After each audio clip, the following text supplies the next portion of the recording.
Just so much to discuss. Joining us is former State Senator Reuven Carlyle. Thanks for being here. Thank you. So there are several other major policy bills that we want to talk about, but first, you have some news. Yeah, today the Public Disclosure Commission reported that Microsoft dropped $1 million to prepare for an initiative that would repeal taxes that they think are disproportionate. And their word on the street is that in the next month, business community, the larger business community, will be contributing toward that. So we're really in the direction of seeing some initiatives around taxes. And some pushback around that big time. Okay, we just mentioned the Senate and the House, the two different bills on capping rent. What can you tell us about that? Yeah, you know, that bill is incredibly tense. The House has a 7% cap, the Senate had a 10% cap, lots of exemptions, but a lot of tension, a lot of emotion. It's the end of session, and it really has touched a nerve among folks. Did you expect a difference in the two bills?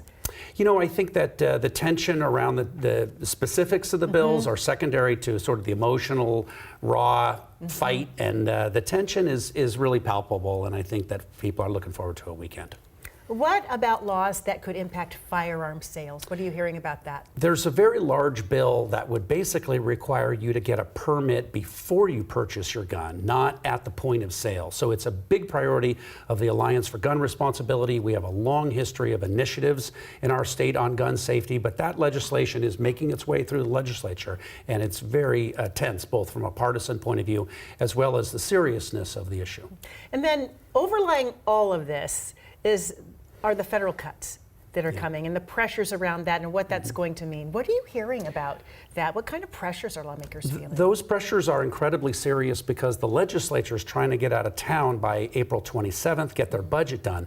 Every day that they're in session, there's more news from Washington, D.C. about cuts in healthcare, in education, higher education, research, natural resources, wildfire prevention. So they actually want to get out on time so that they're not faced with more news about those federal cuts, and they can respond next year in a more deliberative way.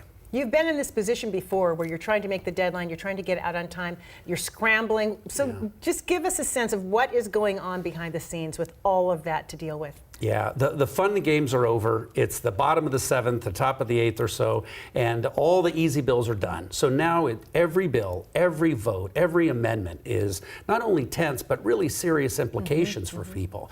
You have all the budget negotiations and you have all the policy bills. Each one of them has a lot of investment of time, energy, and effort, lobbyists. So that tension is very palpable. People want to get ready to get home on time, and yet it's unclear because of the uncertainty around the budget how it's going to all play out in the next 2 weeks. Do you think they'll make the deadline? I think so. There's a great desire to do so. Okay, we'll see. Yeah. We'll have you back next week. Yeah. Thank you so much.